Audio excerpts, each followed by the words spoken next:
Hello there, wonderful viewers. Thanks for choosing this video from Fixit.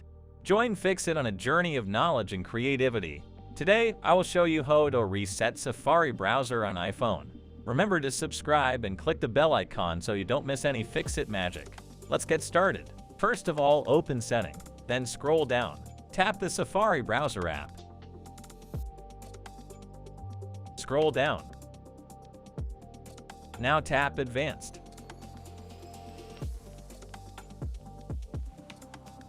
Tap Website Data. Then tap Remove all website data. Tap Remove now.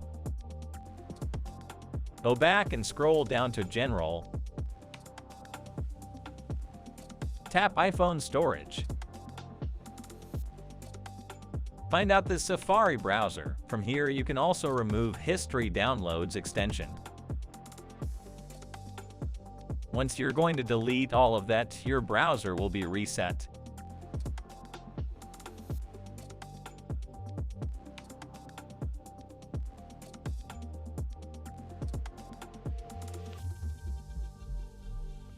Did this video help you? Comment below if I fixed your problem. Hit the subscribe button for more tutorials. Your input fuels us. Comment something below you would like to see fixed.